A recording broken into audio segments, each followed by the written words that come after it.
الحمد للہ رب العالمین والصلاة والسلام علی رسولہ الامین اما بعد۔ آج ہم پہلا سبق پڑھیں گے اور یہ کتاب تمرین الصرف کے نام سے جانی جاتی ہے، جس کے مصنف یا مؤلف مولانا معین اللہ ندوی رحمہ اللہ ہیں۔ آئیے بلا کسی تمہید کے ہم سبق کا آغاز کرتے ہیں۔ آج کے اس سبق میں عمومی طور پر جو عناصر ہیں یا جس بات کو ہم سیکھیں گے یا پڑھیں گے بنیادی طور پر، وہ یہ ہے کہ کلمہ عربی یا عربی گرامر کی اصطلاح میں کس کو کہتے ہیں، اور پھر کلمہ کتنے قسم کے ہوتے ہیں، اس کی کیا قسمیں، اس کے کیا اقسام ہیں، اور پھر ہر ایک قسم کی تعریف وغیرہ پڑھیں گے انشاءاللہ۔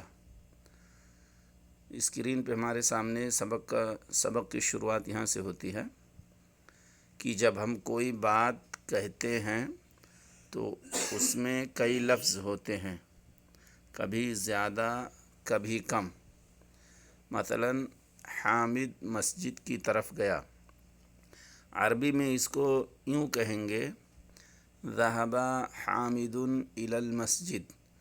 اس میں 4 لفظ ہیں، ذهب حامد إلى المسجد۔ ان میں سے ہر ایک کے ایک معنی ہیں، عربی قواعد میں اسی کو کلمہ کہتے ہیں۔ تو اب ہمیں پتہ چلا کہ عربی زبان میں جملہ بنانے کے لیے سب سے پہلے جس چیز کی ضرورت ہوتی ہے وہ الفاظ یا کلمات ہوتے ہیں۔ تو کلمات، جب ہم کوئی جملہ بناتے ہیں، چاہے اردو کا ہو یا عربی کا ہو، تو اس میں جتنی ضرورت رہتی ہے اسی حساب سے وہ جملہ لمبا یا زیادہ کلموں پر مشتمل ہوتا ہے، جس کو کہتے ہیں کبھی زیادہ یا کبھی کم، یعنی الفاظ اور کلمات اس میں کم ہوتے ہیں۔ اس میں ہمارے سامنے ایک مثال جو دی گئی ہے کہ ذهب حامد إلى المسجد، جس کا ترجمہ ہے کہ حامد مسجد کی طرف گیا۔ اس میں ہم دیکھتے ہیں کہ 4 کلمے ہیں، ایک ذهب جو فعل ہے، حامد اسم ہے، کسی کا نام ہے، إلى حرف ہے، مسجد اسم ہے۔ تو خلاصہ یہ ہوا کہ کلمات جو ہیں وہ 3 طرح کے ہوتے ہیں، فعل، اسم، حرف۔ اب جملہ جو ہم بنائیں گے تو اس میں بسا اوقات ایک فعل سے زیادہ فعل استعمال ہو سکتے ہیں، ایک حرف سے زیادہ حرف ہو سکتے ہیں ایک جملے میں، اسی طرح اسم بھی کئی ایک ہو سکتے ہیں۔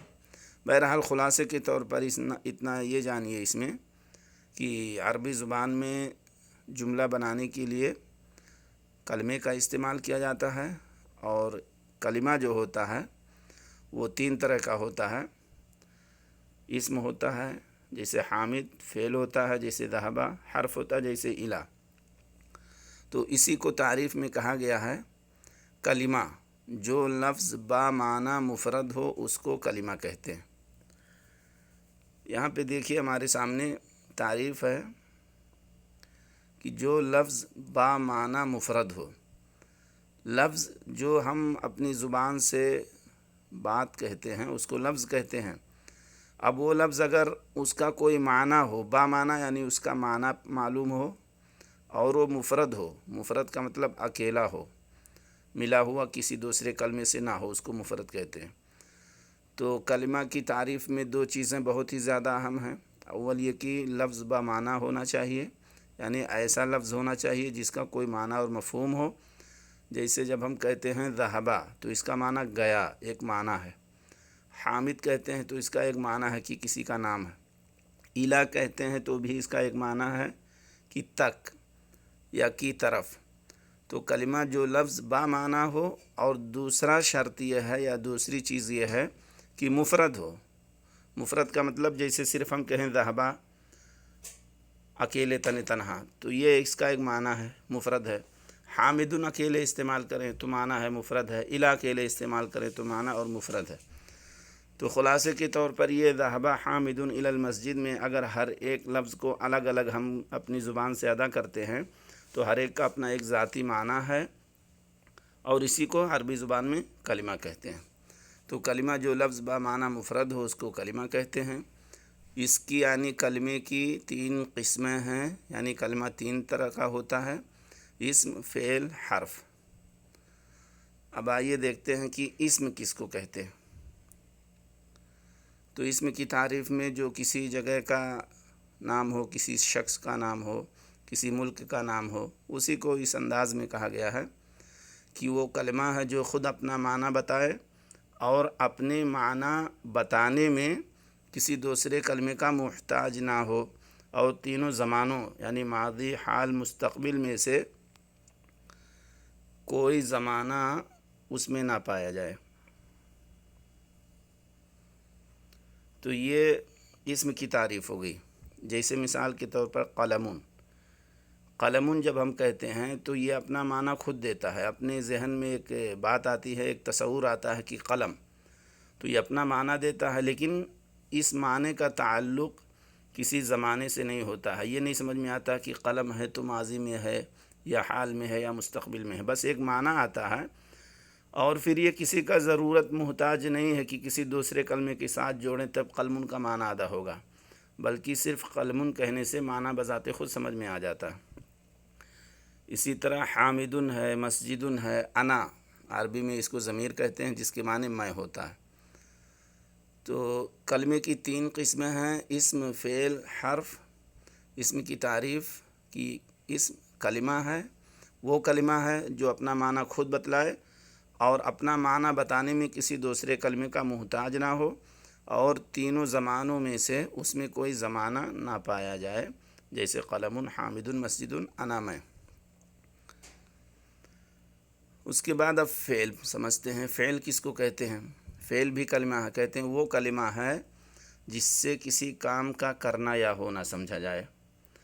تو فعل میں بھی کسی چیز کا ہونا، کسی کام کا کرنا سمجھا جاتا ہے، لیکن اس میں فرق یہ ہے کہ تینوں زمانوں میں سے کوئی زمانہ اس میں پایا جائے گا۔ جیسے فعلا، اس نے کیا، ذہبا، وہ گیا۔ اب اس میں فعلا، اس نے کیا، اس سے یہ پتہ چلتا ہے کہ کام جو ہوا ہے، کرنے والے نے جو کام انجام دیا ہے وہ کر چکا ہے، تو زمانے ماضی کا پتہ چلتا ہے۔ ذہبا، گیا، جانا ایک عمل ہے، ایک کام ہے، جانے کا جو کام ہوا ہے زمانے ماضی میں وہ گیا۔ تو فعل بھی اپنا معنی خود بتلاتا ہے، مگر یہ معنی کسی زمانے سے تعلق رکھتا ہے، چاہے وہ ماضی میں ہو یا حال میں ہو یا مستقبل میں ہو۔ تو اسم اور فعل میں بنیادی طور پر فرق یہ ہے کہ اسم اپنا معنی خود دیتا ہے مگر اس میں کوئی زمانہ نہیں پایا جاتا ہے، اور فعل جو ہے اپنا معنی خود دیتا ہے مگر کوئی زمانہ اس میں پایا جاتا ہے۔ اب آئیے حرف دیکھتے ہیں، حرف کی تعریف کیا ہے۔ حرف یہ بھی کلمہ ہے، جس طرح اسم کلمہ ہے، فعل کلمہ ہے، ایسے ہی حرف بھی کلمہ ہے۔ اب حرف کہتے ہیں وہ کلمہ ہے جس کے معنی اسم یا فعل کے ساتھ ملے بغیر سمجھ میں نہ آئے۔ یعنی حرف کا معنی تو ایک ہوتا ہے، جیسے الہ، من، علی ہے، الہ معنی تک، من معنی سے، علی معنی پر۔ تو حرف کا اپنا ایک معنی تو ہے، مگر یہ معنی اس وقت تک سمجھ میں نہیں آتا ہے، اس کا اچھا اور صحیح مفہوم، کمپلیٹ مفہوم، جب تک کہ ہم کسی اسم کے ساتھ اس کو نہ جوڑ دیں یا کسی فعل کے ساتھ نہ جوڑ دیں۔ جبکہ اسم کا معنی کسی دوسرے کلمہ کے ساتھ بغیر ملائے سمجھ میں آ جاتا ہے، فعل کا معنی بھی کسی دوسرے کلمہ کے ساتھ بغیر ملائے سمجھ میں آ جاتا ہے، اور حرف کا معنی سمجھ میں نہیں آتا، اس کا معنی تو ہے لیکن جب تک کسی اسم یا فعل کے ساتھ نہ ملائیں سمجھ میں نہیں آتا ہے۔ تو حرف وہ کلمہ ہے جس کا معنی اسم یا فعل کے ساتھ ملے بغیر سمجھ میں نہ آئے۔ جیسے آپ کہو الہ، کچھ نہیں سمجھ میں آتا، تک، کیا تک، کچھ نہیں سمجھ میں آتا ہے، من سے مفہوم نہیں پورا سمجھ میں آتا ہے، اعلیٰ پر۔ لیکن اگر اسی کو کہہ دیا جائے کہ خرجت من البیت، میں گھر سے نکلا، اور ذہبت الی المسجد، مسجد تک گیا، تو اب اسم کے ساتھ جوڑ دیے ہم نے الا کو، الی المسجد، مسجد تک، تو ایک کمپلیٹ معنی سمجھ میں آ گیا۔ اسی طرح خرجت من البیت، گھر سے جوڑ دیے ایک اسم کے ساتھ، تو من کا اچھا معنی سمجھ میں آ گیا، پورا مفہوم۔ اور اسی طرح علی پر آپ کہو القلم فوق الطاولۃ، قلم میز پر ہے، تو اس طرح سے حرف کا معنی تو ہوتا ہے مگر اس کا مفہوم جو ہوتا ہے وہ کسی اسم یا فعل کے ساتھ جوڑنے پر سمجھ میں آتا ہے۔ اب اس کو ایسے ہی پڑھ لیتے ہیں۔ اس میں ایک طرح کی بات ہے کہ اب یہ سمجھنا چاہیے کہ جب تک یہ کلمے جو کہ ایک بات میں ہوتے ہیں اگر صحیح نہ ہوں تو بات کیسے صحیح ہو سکتی ہے، یعنی یہاں یہ کہنا چاہتے ہیں کہ اب تک ہم نے جو اسم پڑھا، فعل پڑھا، حرف پڑھا، یہ سارے کے سارے کلمے جو ہم گفتگو کرتے ہیں، بات کرتے ہیں، ان میں پائے جاتے ہیں، یعنی کوئی بھی جملہ، کوئی بھی گفتگو اسم سے، فعل سے، حرف سے خالی نہیں ہوتا۔ تو کہتے ہیں اگر ہم اسم کی صحیح ادائیگی نہ کریں، اس کا جو صحیح تلفظ ہے، اس کا جو اعراب ہے، اس کی جو حرکت ہے وہ صحیح سے نہ پڑھیں تو کہتے ہیں بات کیسے صحیح ہو سکتی ہے۔ تو ان کلمات کو علیحدہ علیحدہ صحیح بنانے کے کچھ قاعدے ہیں، اسی کے علم کا نام علم صرف ہے۔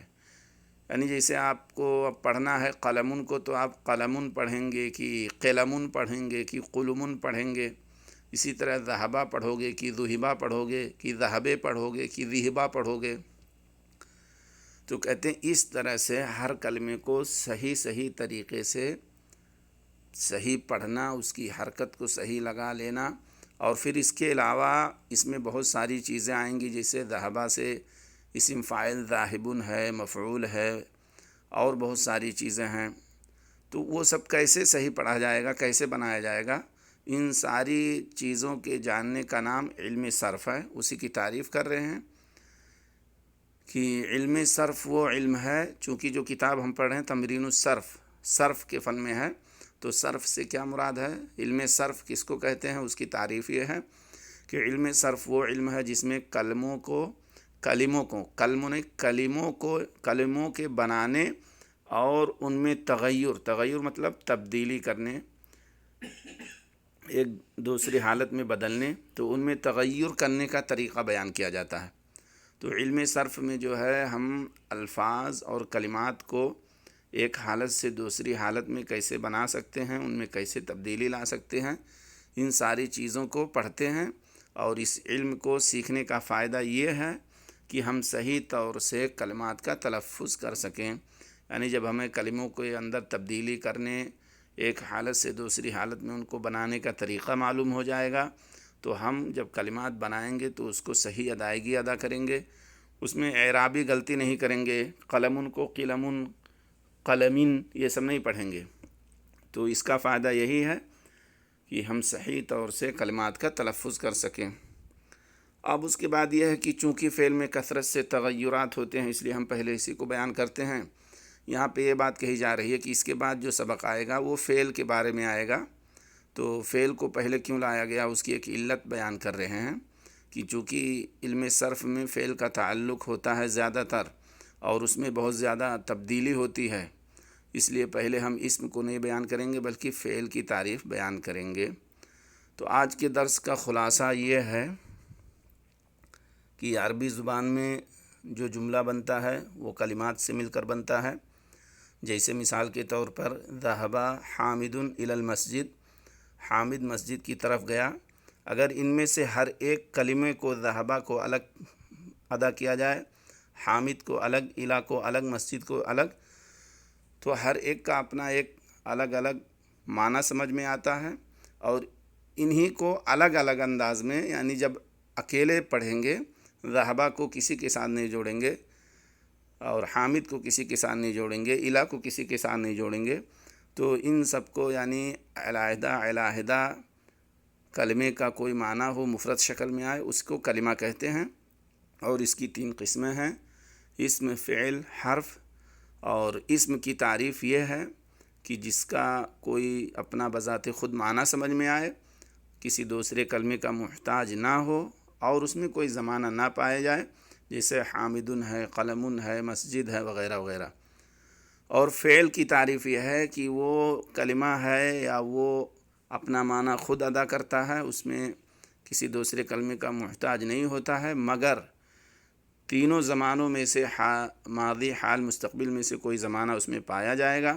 جیسے ذہبہ وہ گیا، فعل ماضی ہے، یعنی زمانے ماضی میں کام ہونے کا علم ہو رہا ہے. اور یذہب وہ جاتا ہے، حال کا معنی دے رہا، حال کا زمانہ پایا جا رہا ہے، یا جائے گا مستقبل کا زمانہ پایا جا رہا ہے. اور حرف کہتے ہیں کہ اس کا معنی تو ہوتا ہے مگر اسم یا فعل کے بغیر ملائے صحیح طریقے سے اس معنی اور مفہوم کو نہ سمجھ میں آئے، اس کو حرف کہتے ہیں. اس کے بعد اس کی مثال ہے جیسے الہ ہے، من ہے، علی ہے. اور پھر کہتے ہیں کہ ہم علم صرف اس لیے پڑھتے ہیں چونکہ جب تک ہم صحیح طریقے سے الفاظ کو ادا نہیں کریں گے، اس کا طریقہ ہمیں نہیں پتہ ہوگا کہ کیسے کہاں پہ کیا حرکت دینی ہے، کیسے کس کلمے کو ادا کرنا ہے، تو ہمارے جو گفتگو ہوگی عربی میں، یا جو کلمات یا جو جملے بنائیں گے وہ صحیح نہیں ہوں گے. اس لیے ہم علم صرف پڑھتے ہیں، اور اس کا فائدہ یہی ہوگا کہ ہم کلمات کو الگ الگ جو ہے اس کا صحیح تلفظ ادا کر سکیں. صلی اللہ علیہ نبینا محمد وعلی آلہ وصحبہ اجمعین.